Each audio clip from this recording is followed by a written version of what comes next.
क्या नई स्कीम आएगी नवरात्रियों में?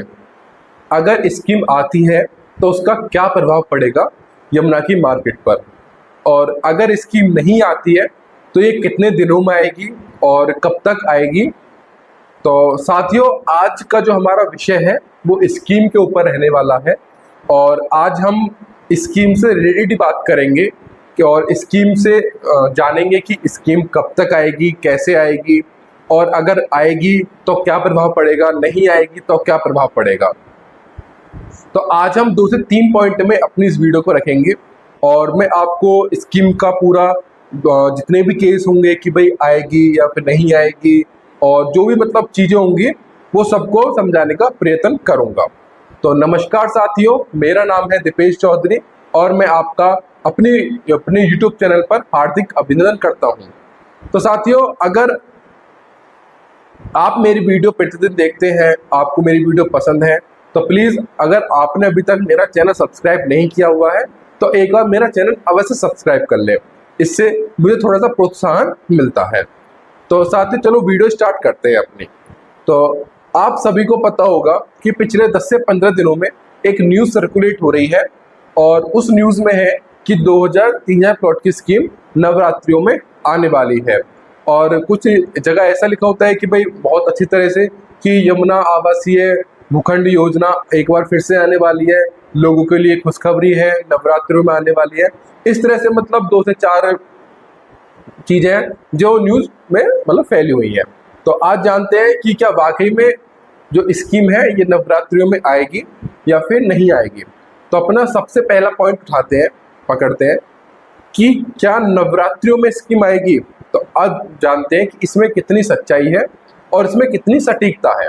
तो आप सभी को पता होगा कि RPS 08 स्कीम अभी चल रही है और उसका ड्रॉ होने वाला है 10 अक्टूबर को, यानी कि 10 अक्टूबर से पहले मार्केट बढ़ने के इतने ज़्यादा चांसेस नहीं है। जो भी चांसेस होंगे वो 10 अक्टूबर के बाद होंगे। अब जो स्कीम आती है, स्कीम में ऐसा नहीं है कि भाई स्कीम आई और सब कुछ हुआ है। उसमें पूरी प्लानिंग होती है, पूरे डिसीजन होते हैं, वहाँ पर सब कुछ काम वगैरह होता है, वर्कलोड होता है, यानी कि एक पूरे सिस्टम के साथ चीज़ें चलती हैं। स्कीम आती है तो उसकी प्लानिंग 2 से 3 महीने पहले पूरी पक्की कर ली जाती है कि इस तारीख को हम स्कीम निकालेंगे, इस तारीख को बंद करेंगे, इसको ड्रॉ निकालेंगे, जब तक पूरे अलॉटमेंट लेटर भेजेंगे और जिनके प्लॉट नहीं निकले हैं उनके जो रिटर्न पैसे उन्हें हैं वो रिटर्न पैसे करेंगे। यानी कि पूरी एवरीथिंग इज अ सिस्टमेटिक, यानी कि हर चीज़ एक सिस्टम में होती है। तो अभी हाल ही में आपने इंटरव्यू में सुना होगा कि अरुणवीर सिंह जी ने एक इंटरव्यू में कहा था कि जिन लोगों ने अभी RPS 08 में अप्लाई नहीं किया है या जो लोग चूक गए हैं या फिर जिनका प्लॉट नहीं निकलेगा तो उनके लिए एक और खुशखबरी है। हम 2000-3000 प्लॉट की स्कीम एक बार फिर से लेकर आ रहे हैं इन नवरात्रियों में। तो साथियों देखो, पहले RPS 08 20 सितंबर में इसका ड्रॉ होने वाला था और अब इसका ड्रॉ होने वाला है 10 अक्टूबर को, यानी कि 10 अक्टूबर से पहले। और नवरात्रियाँ स्टार्ट है आपकी 3 अक्टूबर से और 3 अक्टूबर से नवरात्रियाँ स्टार्ट हैं और 10, 11, 12 में नवरात्रियाँ आपकी खत्म है। यानी कि नवरात्रि के एंड में तो इसका ड्रॉ ओपन होगा, यानी कि कहीं ना कहीं उनका कहना ये है कि ये स्कीम एंड नहीं होगी, इससे पहले ये दूसरी स्कीम लेकर आ जाएंगे। तो मैं आपको बता दूं कि इसमें मतलब मुझे लगता नहीं है कि नवरात्रि में स्कीम आ पाएगी, क्योंकि वर्कलोड बहुत होता है अधिकारी के ऊपर, पूरे काम करने होते हैं, फैसले लेने होते हैं। अब जब ड्रॉ होगा तो अब उनका क्या काम है, जैसी ही एप्लीकेशन आई अब उन एप्लीकेशन को फिल्टर करेंगे, फिल्टर करने के बाद कुछ एप्लीकेशन रिजेक्ट होंगी, फिर जो फिल्टर हो चुकी जो अप्रूव्ड एप्लीकेशन होंगी फिर उनमें से वो चयन करेंगे कि किसको जो वो रोल करेंगे जिसमें से पर्चियाँ निकलती हैं, जो पर्चे पर नाम लिखे होते हैं कि उनमें मतलब किन किन लोगों के उसमें नाम लिखे जाएंगे, पर्चों में लिखे जाएंगे। तो इस सब में समय लगता है, टाइम लगता है। और एक तो बात हो गई कि भाई ये स्कीम है, इस स्कीम के खत्म होने से पहले दूसरी स्कीम चाहकर भी नहीं ला पाएंगे। अगर उन्होंने भाई भरकर प्रयास किया, बहुत ज़्यादा ही प्रयत्न किए तो 1% हो सकता है कि स्कीम ले आए, लेकिन 99% चांस है कि ये 10 अक्टूबर से पहले कोई भी स्कीम लेकर नहीं आ पाएंगे। अब दूसरा, अब जो नई स्कीम जो आ रही है, ये 2000 प्लॉट की स्कीम आ रही है। तो आपको पता होगा कि पहले 2000 प्लॉट आपके RPS 08 में ऐड हो रहे थे, लेकिन जैसे ही स्कीम की लास्ट डेट आई थी 23 अगस्त, तो 23 अगस्त से पहले एक मतलब नोटिफिकेशन हुआ कि इस स्कीम में कोई भी प्लॉट नहीं बढ़े हैं, और जो प्लॉट जितने प्लॉट थे 361 प्लॉट थे, इन्हीं पर ही ड्रॉप होगा, यानी कोई भी अतिरिक्त प्लॉट नहीं बढ़ा है। अतिरिक्त प्लॉट के लिए अलग से स्कीम लेकर आ रहे हैं। तो यानी कि 2000 प्लॉट स्कीम जो नहीं आ पाई, इसका मेजर कारण था कि उसका यूपी रेरा नंबर नहीं मिल पाया था। तो हो सकता है कि इन्होंने अब यूपी रेरा ले लिया हो, और यूपी रेरा लेने के साथ शायद ये इसी तरह सोच रहे हो कि वे नवरात्रों में ये स्कीम लेकर आ जाएंगे। ऐसा हो सकता है कि 10 तारीख को आपका ड्रॉ हो तो उसके अगले हफ्ते में स्कीम ले आए। तो नवरात्रियों में तो स्कीम नहीं आने वाली है, इस चीज़ से आप बेफिक्र रहिए। स्कीम आएगी वो 10 अक्टूबर के बाद आएगी। क्योंकि अब मैं आपसे ऐसा क्यों कह रहा हूँ, क्योंकि 10 अक्टूबर के बाद जिन लोगों ने, क्योंकि 2 लाख प्लस एप्लीकेशन आई है, उनमें से बहुत सारे लोग ऐसे होंगे जिनके पास सीमित पैसा है, जिन्होंने उस स्कीम में वो अप्लाई किया हुआ है। तो उनका कहना ये है कि भाई स्कीम आने से, जैसे स्कीम ड्रॉ होता है 10 अक्टूबर को ड्रॉ हुआ, ड्रॉ के बाद 1 महीना 2 महीने लग जाते हैं पैसे वापस आने में, और नवरात्रि में स्कीम आ गई, स्कीम चलती है 1 महीने, तो कहीं ऐसा ना हो कि वो स्कीम खत्म हो जाए और हमारा पहली स्कीम से पैसा वापस ही ना आ पाए। तो कहीं ना कहीं लोगों के मन में ये भी डाउट है, तो मैं उनका डाउट क्लियर कर देता हूँ कि ऐसा नहीं होने वाला है। अगर स्कीम जैसे 10 तारीख के बाद स्कीम आ भी जाती है, तो उसमें इतना समय आपको दिया जाएगा कि आपका पैसा अगर अथॉरिटी से वापस आ रहा है, तो उसमें इतना समय दिया जाएगा कि आप दूसरी स्कीम में अप्लाई कर सकें। तो इस चीज़ से आप बेफिक्र रहिए, आपका जब पैसा अथॉरिटी से वापस आ जाएगा, स्कीम या तो उस टाइम पर चल रही होगी या उस टाइम के बाद निकलेगी। तो साथियों, मैंने अपना पहला पॉइंट कवर किया कि क्या नवरात्रों में स्कीम आ रही है। तो सिंपल सी भाषा में, नवरात्रों में स्कीम आना बहुत बहुत मुश्किल है, चांसेस ना के बराबर हैं। ठीक है, अब दूसरे पॉइंट पर बात करते हैं कि अगर नवरात्रियों में स्कीम नहीं आएगी तो ये स्कीम फिर कब आएगी। तो मैं आपको बता दूं कि देखो, अगर रणवीर सिंह जी ने इंटरव्यू में लाइव टेलीकास्ट में बोला है, बयान दिया है कि हम 2000 प्लॉट या 3000 प्लॉट की स्कीम लेकर आ रहे हैं, तो स्कीम निश्चित आएगी। अब उसमें थोड़ा डिले हो सकता है, वो डिले उनके ऊपर है कि वो उस पर मतलब उस स्कीम में कितनी जल्दी उसमें काम कर लें, कितनी जल्दी भूमि अधिग्रहण कर लें, कितनी जल्दी वो यूपी रेरा नंबर ले आए, कितनी जल्दी वो किसानों से बातचीत करके मसला सुलझा लें। वो डिपेंड करता है अथॉरिटी के ऊपर। अगर अक्टूबर में स्कीम नहीं आ पाती है, तो ये नवंबर या दिसंबर में डेफिनेटली स्कीम आएगी। क्योंकि इन्होंने बोला था पिछले मार्च अप्रैल में कि भाई हाँ, हम एक नई स्कीम फिर से लेकर आ रहे हैं।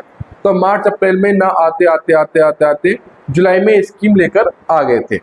अब क्या था कि एक बात ऐड हो गई कि अब जो जितनी भी स्कीम आएंगी, सुप्रीम कोर्ट ने बिल्कुल ठोस प्रमाण से बोला है कि अब आपको यूपी रेरा नंबर लेना पड़ेगा पहले, उसके बाद ही आप स्कीम लेकर आ पाएंगे। आप पहले स्कीम ले आते हैं, स्कीम फिर वो निकल जाती है, अलॉटमेंट हो जाता है, आपको पैसे मिल जाते हैं, आप किसानों को समझौता हल नहीं कर पाते, उधर जो अलॉटी होते हैं उनको उनका प्लॉट नहीं मिल पाता, बीच में वो दोनों फंस जाते हैं, आप बिल्कुल सेफ एंड साइड रहते हैं। पहले आप किसानों से बातचीत करिए, किसानों से ज़मीन पूरी लीजिए, उसके बाद ही आप अलॉटमेंट कीजिए। तो इससे ये पता चलता है कि 1, 2, 3 महीने बाद बेशक डिले हो, स्कीम आनी है। तो ये 2000 प्लॉट की जो स्कीम है, ये डेफिनेटली आएगी। बेशक ये नवंबर में, दिसंबर में, जनवरी में, फरवरी में स्कीम आनी अनिवार्य है, कन्फर्म है। ठीक है, अब बात करते हैं कि स्कीम आने से मार्केट पर क्या प्रभाव पड़ेगा, यानी कि मार्केट कितना कम होगी, कितना ज़्यादा होगी। अब 2 केस हैं, दोनों केस मैं आपको बताता हूँ। एक केस ये है कि अगर स्कीम अक्टूबर में ही आ जाती है, अगर स्कीम अक्टूबर में आ जाती है तो मार्केट पर क्या प्रभाव पड़ेगा। दूसरा केस है कि स्कीम थोड़ा समय लगाती है। देखो, स्कीम तो आनी है, आज नहीं तो कल स्कीम आएगी, जनवरी, फरवरी, मार्च में स्कीम आएगी। अगर स्कीम जनवरी या फरवरी में आती है तो उस पर क्या प्रभाव पड़ेगा। तो दोनों ही कंडीशन को देख लेते हैं। पहले कंडीशन देखते हैं कि अगर स्कीम हमारी अक्टूबर में आती है, तो देखिए, स्कीम आने से आपको पता है कि मार्केट कम हो जाती है, और आपने इस स्कीम में देखा होगा कि मार्केट आपकी 30-40 लाख रुपए तक डाउन आ गई थी। अब अगर बैक टू बैक स्कीम आ जाती है तो जो रेट आज आपका 2 करोड़ से 2 करोड़ 10 के बीच का जो रेट है जनरल और रजिस्टर्ड प्लॉट का, वो रेट आपका 20-25 लाख रुपए और कम हो जाएगा, क्योंकि एक स्कीम आने के बाद कम से कम 3 से 4 महीने मार्केट में कुछ हलचल नहीं रहती, क्योंकि 3 से 4 महीने स्कीम को लग जाते हैं। अब आपने देखा होगा कि जुलाई में स्कीम निकली थी, पूरी जुलाई गई, अगस्त गया, सितंबर जा रहा है और अक्टूबर के मिड में ये ड्रॉ कर रहे हैं, यानी कि 3.5 महीने चले गए, वो भी सिर्फ 361 प्लॉट के लिए। अगर ये बड़ी तादाद में प्लॉट नंबर लेके आएंगे तो हो सकता है कि ये थोड़ा सा टाइम और अतिरिक्त दें, क्योंकि ज़्यादा प्लॉट होंगे तो ज़्यादा लोग अप्लाई करेंगे, और अप्लाई करेंगे तो हो सकता है कि इनका सिस्टम क्रैश कर जाए या फिर डाउन हो जाए, तो थोड़ा सा उसमें टाइम पीरियड ये बढ़ा के देंगे।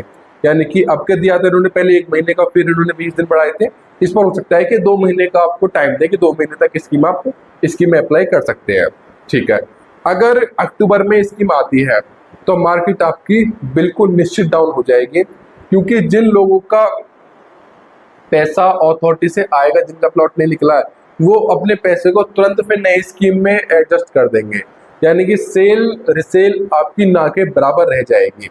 और क्योंकि नए कस्टमर आएंगे नहीं, पुराने कस्टमर रहेंगे, वो पुराने रेट में चीज़ ढूंढेंगे कि भाई 2-10 या 2 करोड़ में चीज़ मिल जाए, और जो सेलर है वो अपना पुराना रेट में, सॉरी अब जो नया रेट है इसमें चीज़ अपनी देने का बिल्कुल भी प्रयास नहीं करेंगे। भाई उन्हें जिस कस्टमर के रेट 240 250 लग गए हो, वो अपना प्लॉट 210 में क्यों देगा, तो वो 210 में देगा नहीं, और कोई 230 240 में लेगा नहीं, तो मार्केट हो जाएगी क्रैश, क्योंकि उन्हें लगेगा कि भाई हम तो 2-4 महीने बाद रुक के ले लेंगे, स्कीम आ जाएगा, कोई दिक्कत की बात नहीं है।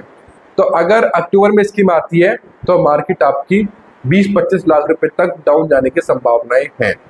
ठीक है, अब दूसरी कंडीशन कि अगर स्कीम आपकी लेट आती है तो, ठीक है, इसका ना पहले मैं आपको एक एग्जांपल देता हूँ। इस एग्जांपल से आप बहुत अच्छी तरह समझ जाएंगे कि क्या होने वाला है, कैसा होगा। ठीक है, अब आपको पता होगा कि जनवरी जो 2024 की जनवरी फरवरी मार्च अप्रैल, इनमें जो रेट था वो 2 करोड़ के आसपास का रेट था। 2 करोड़ में ठीक ठाक चीज़ मिल जाती थी, 2-10 2-15 में मिल जाती थी। अब क्या हुआ था कि अप्रैल के लास्ट और मई के स्टार्टिंग में ये रेट आपका एक साथ 230 240 तक पहुंच गया। मार्केट एक साथ 20-30-40 लाख रुपए अप हो गई, फाइनेंसर ने एक साथ कर दी, और कस्टमर हैरान हो गए कि मार्केट इतनी तेजी से क्यों बढ़ रही है, इसके पीछे तो कोई खास वजह भी नहीं है।